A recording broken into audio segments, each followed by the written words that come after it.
going on, ladies and gentlemen? My name is Nick Bartel, editor-in-chief for Techno Warriors TV, and welcome to another audio interview. My name is Nick Bartel, editor-in-chief for Techno Warriors TV, and we have another cool UFO-related video for you. This is the UFO sightings of Heights.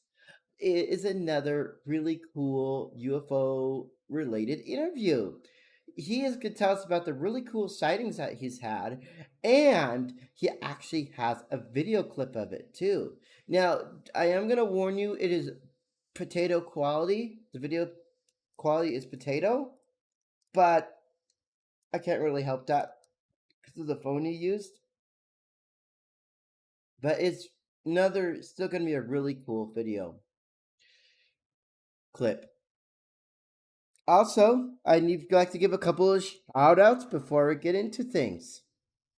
I'd like to give a shout out to the Mutual UFO Network. A big shout out to Linda Hines, a big shout out to Russell Kellett, and a big shout out to Strange Paradigms, the Discord server where we met Heights from. That Discord server is full of everything extraterrestrial, paranormal, aliens, alien abductions, conspiracy theories, Bigfoot, everything unknown and strange you can find there. You could check out the link to their Discord server in the link in the description below. Also, MUFON released an application. It is a really cool map. It's called the MUFON UFO sightings map. And you can see all the UFO sightings that have happened. Techno Warriors TV will be taking a look at this application. So be sure you stay tuned for the app review for that one. So a big shout out to the Mutual UFO Network because they are currently the record holder for our channel, coming in with Linda Thompson's interview, the Linda Thompson MUFON interview, at 6.7K views with 319 likes, which puts her the most liked interview in the channel's history, which is absolutely crazy. Another big, huge one is Abduction and UFO Sightings of Russell Kellett, the famous author and abductee. He's at almost 5,000 views. So, yeah, it is really, really awesome. So, without further ado, I'm going to shut my trap, and it's time to start the audio interview of the UFO sightings of Heights. So tell us about what you've experienced and take it away. Sure. So this was September 30th, 2021, middle of the pandemic, but something I like to do is take my walks in the evening, when it sort of cools down. And around September, we start losing light in the evening. And one of the things when my son goes with me, he likes to listen to as it's getting darker, as fall's setting in, October's upon us.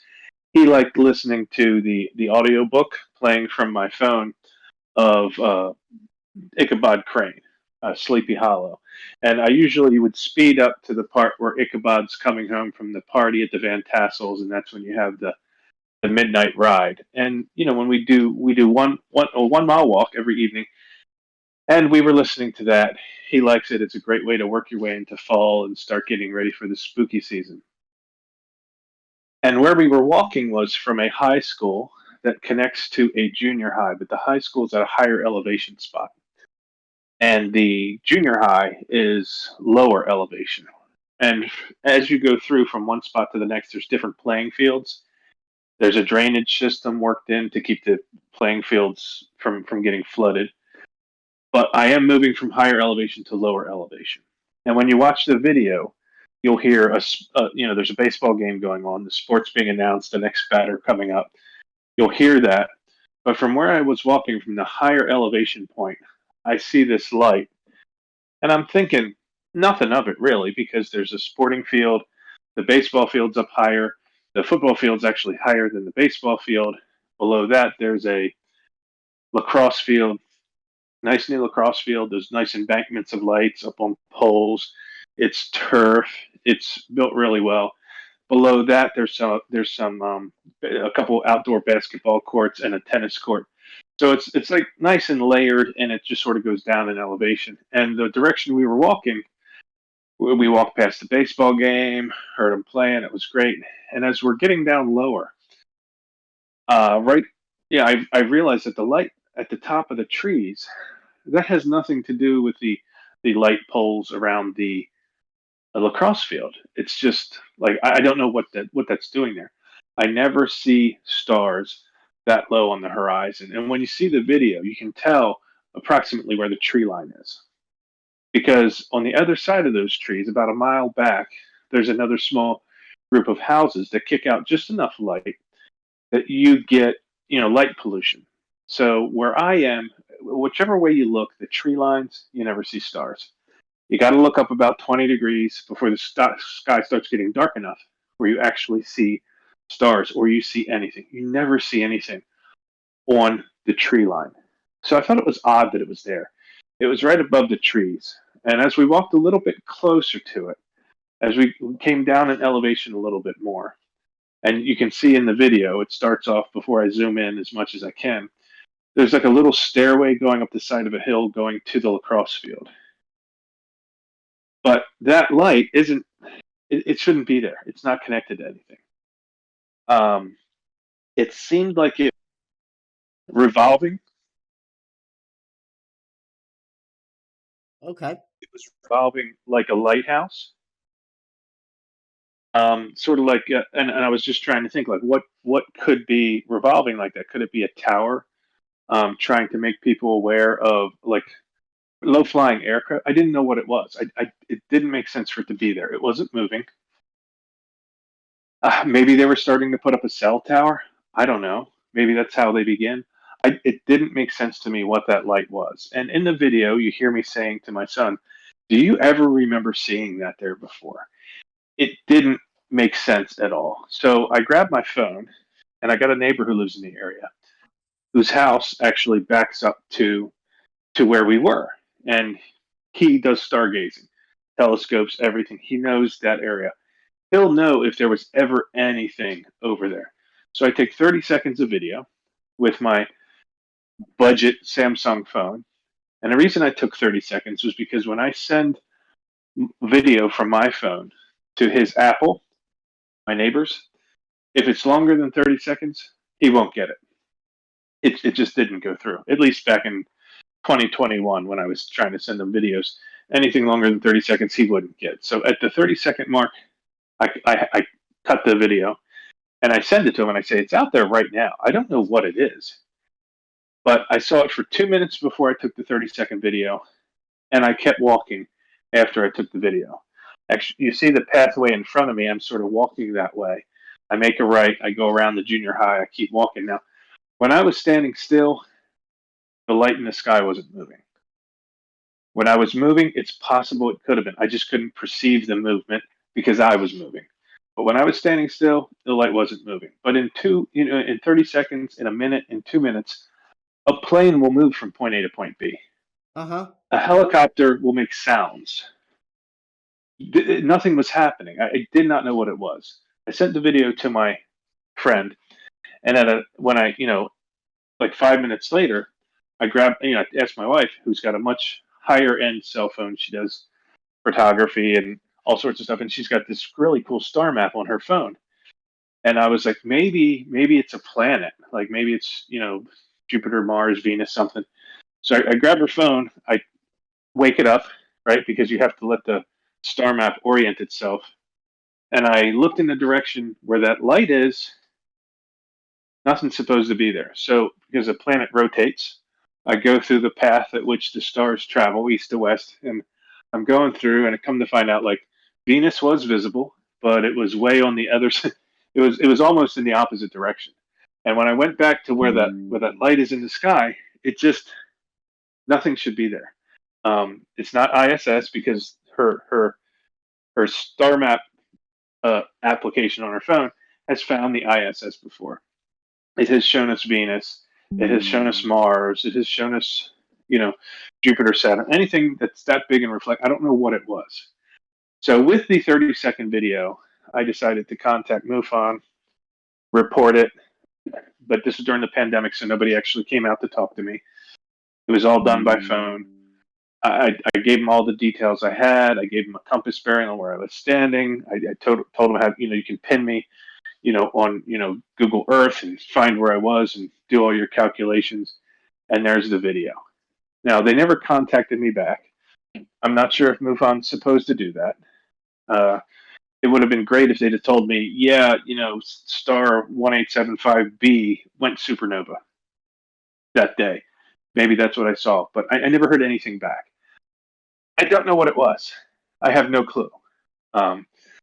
So, in hindsight, I let people have the video, take a look at it, make what you can of it. Sorry about the quality. I'm not going to carry a $1,000 cell phone. All I use it is for calls, occasionally playing music, and occasionally taking a picture. But yeah, I mean that's just what I got, and it's backed up by a little bit of video. I tried to zoom in, but cell phone cameras are just they're maximized for selfies and narcissism and other things like that. They're not designed for taking long distance photographs. So yeah, do you have any questions? So basically, what got you into ufology and that kind of thing?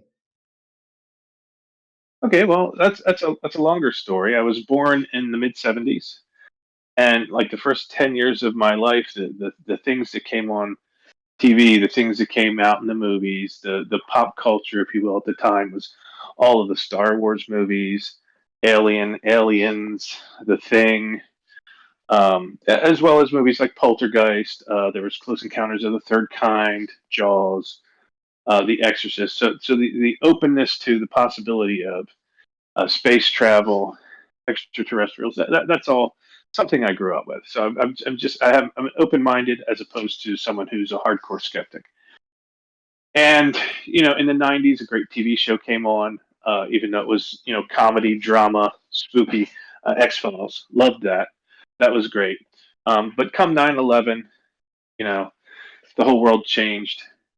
Everything became fear of terrorism, and so UFOs and paranormal stuff sort of took a back seat until 2017. A whistleblower comes out saying, "Oh yeah, the government really had a secret UFO program that we were studying UFOs. We didn't know what they were. We're trying to figure it out. Now I'm blowing the whistle." And that reopened everything for me. So thank you, Mr. Elizondo. Just when I thought I was out, you brought me back in. So And so, ladies and gentlemen, I am now going to play the clip for you guys. I'm just going to let you know the very clip is very potato quality. I'm sorry, but it's still going to be a great little video. It shows them what this UFO looked like. So, here is that clip. I don't remember seeing that there before. Neither do I. Hovering right above the trees. It's been there a while. There's not a tower.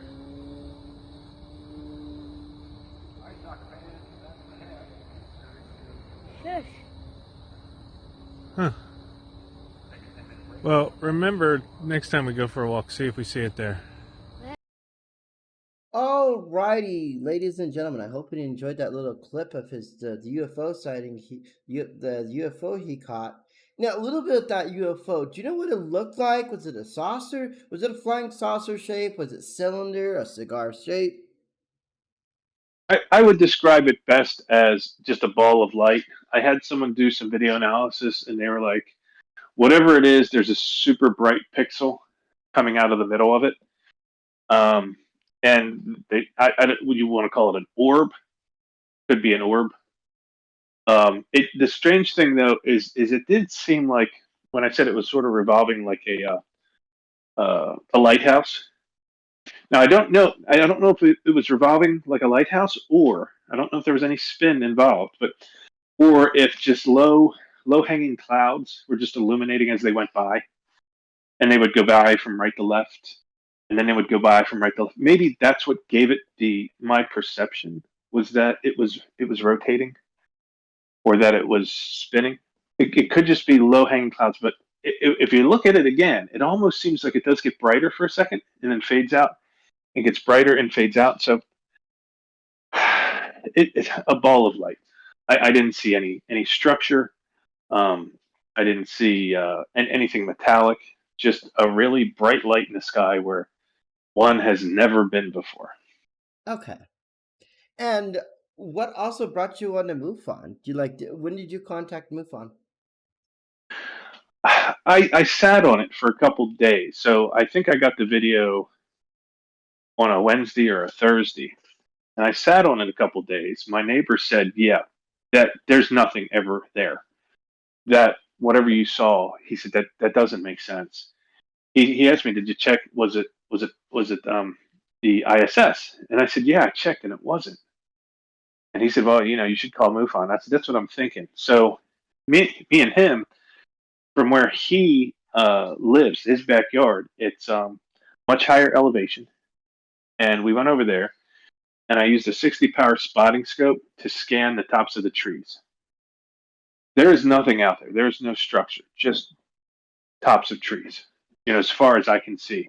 Now, way off about a mile behind it, there's another group of houses, but those houses aren't taller than the trees. So all I could see in that direction was trees. Nothing, nothing that could have been lit up. So when Okay. I came to the conclusion, like I got nothing, I figured, it's more than just calling MUFON and telling them a story. I do have a little bit of video to go with it. I'll give it to them and see what they can figure out. And I'd never been through the MUFON interview process. It was interesting. They asked me some pretty thorough questions. Some of them weren't relevant to me, like how many times have I been visited and have I seen them since? That wasn't really applicable to me. I just said, "Here's a video. I'll give you all the data I got that goes with it, corresponds to it, a compass bearing from where I was standing, the time, the date. I can tell you the temperature, what it was like the day it happened." And, I sent it to him. And, I know that,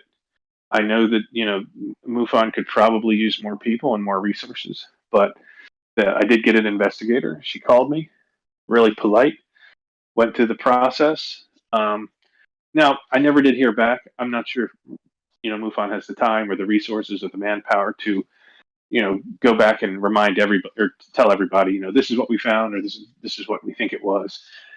So I never got a call back, and I still have to this day I still have no idea what it was that I saw. But I'm glad I did capture it on video. So Well, ladies and gentlemen, and of course, for a wonderful shout out to the Mutual UFO Network for all that they do. A big shout out to MUFON investigator Linda Thompson. You can check out her interview in the little doohickey that comes up, the little card thing, or the little thing that comes up.